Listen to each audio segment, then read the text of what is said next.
उत्तराखंड का गठन हुए 20 साल बीत चुके हैं और आज यहाँ इस देवभूमि को विकास की रफ्तार में दौड़ते हुए दिखाई देना चाहिए था। लेकिन ये पहाड़ी राज्य कर्ज, बेरोजगारी, जल जंगल और जमीन के माफियाओं की गिरफ्त में फंसता ही जा रहा है। सरकार किसी की भी रही हो, लेकिन ये सफेद पोश माफिया हमेशा पहाड़ का सीना छलनी करते हुए दौलत बटोरने में जुटे रहते हैं। यानी जिस राज्य में खुशहाली आनी चाहिए थी, वहां लोग घर बसाने से भी डरते हैं। जमीन का काला कारोबार फल फूल रहा है और रेरा और एसआईटी भी बेबस दिखाई दे रही है, क्योंकि रोजाना देहरादून से लेकर नैनीताल और ऋषिकेश से लेकर पिथौरागढ़ तक भूमाफियाओं का जाल फैला हुआ है, जो आम आदमी को ठगने में नए नए हथकंडे इजाद कर रहे हैं। एक जमीन को कई लोगों को बेचना हो, रजिस्ट्री में हेरफेर करनी हो, या विवादित जमीन पर आलीशान टावर खड़ा करना हो, या फिर लोगों से फ्लैट्स बुकिंग के नाम पर मोटी रकम लेकर रफू चक्कर हो जाना हो, ये बीते कुछ सालों में उत्तराखंड की आम खबर बन चुकी है। लोग जिन्होंने इस राज्य को बनाने में जिंदगी लगा दी, आज वो पहाड़ के इस नासूर बन रहे मुद्दे पर कैसे आग बबूला हो रहे हैं, इसका अंदाजा आपको पीसी थपलियाल और रविंद्र जुगरान जैसे सीनियर एक्टिविस्ट की बातों से पता चल जाएगा। भूमाफियाओं की जहां तक उत्तराखंड में बात आप कर रहे हैं, इस राज्य को राज्य के निर्माण से लेकर अभी तक हिमालयी राज्य की अवधारणा के अनुरूप एक सशक्त भू कानून नहीं मिला, जिससे ये चरागाह बन गया।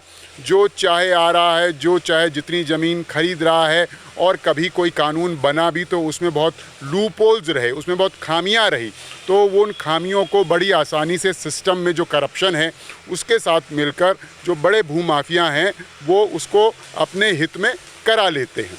तो भू कानून हिमालयी राज्य की अवधारणा को पूरा करते हुए उसको लाएं, वरना उत्तराखंड हिमालयी राज्य की अवधारणा तो ध्वस्त हो गई है, डाइल्यूट हो गई है। अब कहाँ रह गया ये हिमालयी राज्य? शेष सभी हिमालयी राज्य आज भी हैं। मैंने कहा कि वहाँ सशक्त भू कानून है, लेकिन उत्तराखंड में नहीं है। तो ये सारी बर्बादी के लिए यहाँ की सरकारें जिम्मेवार हैं।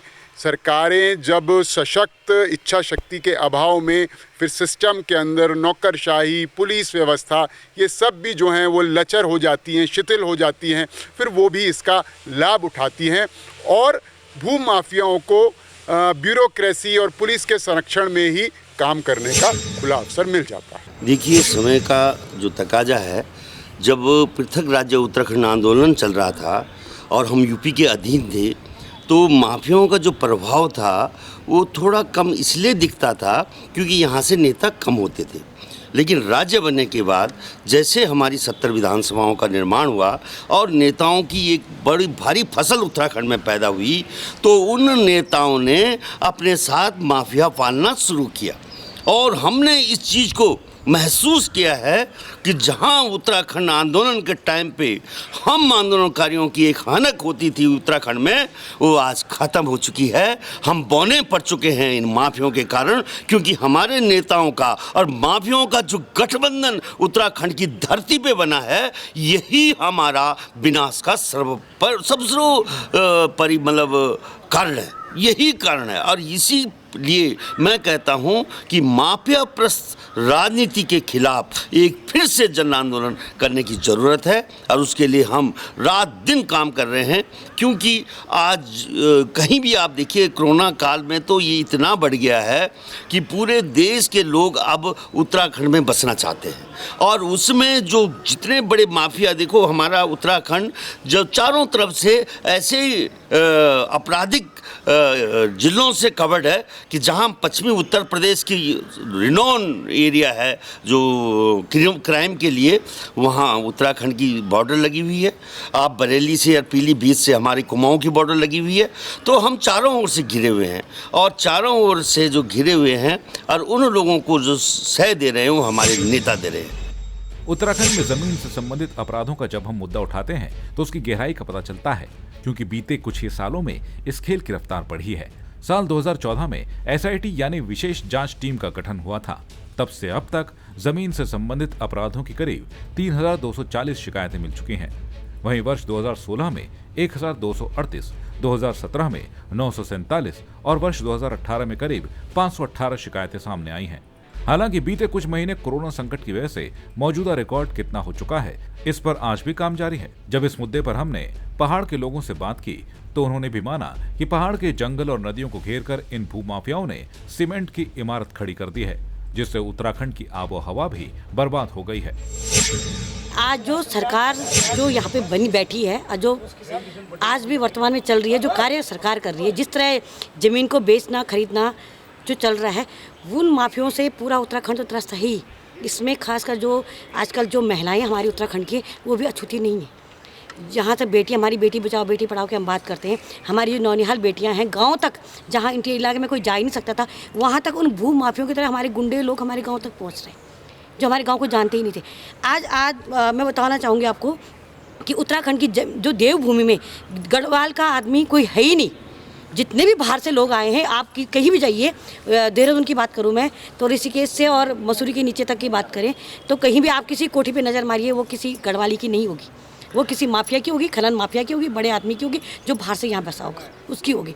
वहाँ पे हमारे गढ़वाल के लोग नौकर होंगे, बर्तन धो रहे होंगे, ये बात है। लेकिन जब वो आएंगे अपने यहाँ के क्या दुष्कर्म करते हैं, क्या वो काम करते हैं, हमें नहीं पता। यहाँ पे जो खनन का कार्य भी दिया जाता है, कुछ भी चीज़, वो बाहर के लोग आके करते हैं। हमारे लोगों को रोजगार ही नहीं है।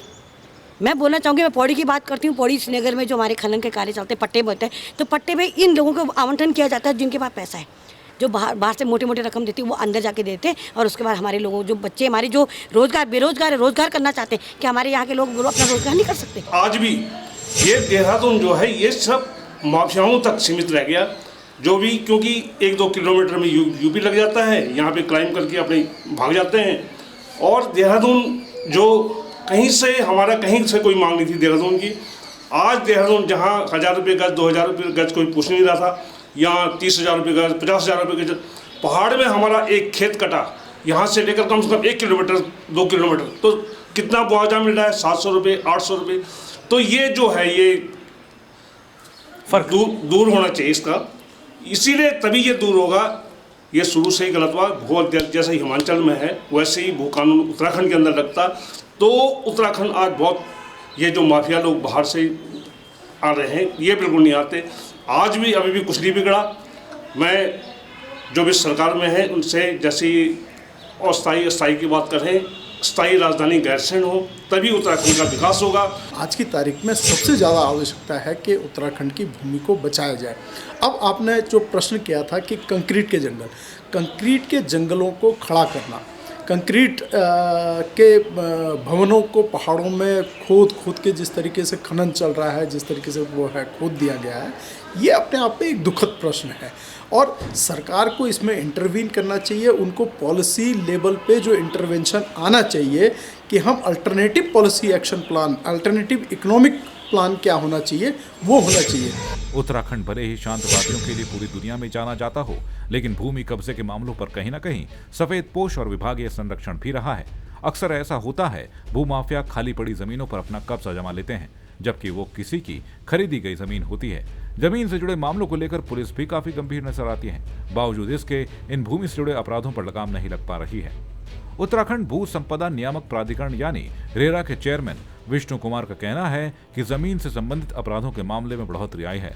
वहीं जब ऐसे मामले सामने आते हैं या शिकायतें मिलती हैं, उन पर निष्पक्ष जांच कर कार्रवाई की जाती है। और उसमें बहुत सी शिकायतें हैं, जैसा कि बात ही हैं बिल्डर के खिलाफ, लेट पोजेशन नहीं मिला तो उसके लिए रिफंड के लिए, या डिले पेनल्टी के साथ पोजेशन, या मेंटेनेंस के बारे में भी है कि जहाँ पर कि जो सुविधाएं जो एग्रीमेंट्स में उन्होंने प्रॉमिस किया था वो नहीं मिली हैं, तो उसके बारे में भी शिकायतें आ रही हैं। तो इस प्रकार की शिकायतें सुनवाई चल रही हैं और इस पर प्रयास किया जा रहा है कि अधिक से अधिक शिकायतों का जल्दी निष्पादन किया जाए। कुछ तो हमारे बाद बीच में भी फाइल हुए थे, हमारे यहाँ ऑनलाइन फाइलिंग होता है, इसलिए मार्च के बाद भी फाइलिंग तो हो ही रहा था इंटरनेट पर कंप्यूटराइज सिस्टम से, तो और सुनवाई बीच में बंद थी, इसलिए विलम्ब होता है। लेकिन हम लोग प्रयास करते हैं कि 4 से 6 महीने के अंदर जरूर उसका निष्पादन कर दिया जाए। भूमि अपराधों के मामलों में जिस तरह से उत्तराखंड बदनाम होता जा रहा है, इसके जिम्मेदार जितने इस काले खेल के खिलाड़ी जिम्मेदार हैं, कहीं न कहीं उसमें सियासी और रसूखदार सफेदपोश लोगों का भी संरक्षण बड़ी अहम कड़ी दिखाई देता है। लेकिन जिस तरह से पहाड़ में यह बड़ा मुद्दा बन चुका है, उस पर अब ऐसे भू अपराधों पर लगाम न लगने से जनता के मन में गुस्सा और सवाल उठना भी लाजमी है। जय भारत टीवी के लिए कैमरामैन प्रदीप बिष्ट के साथ आशीष तिवारी की रिपोर्ट।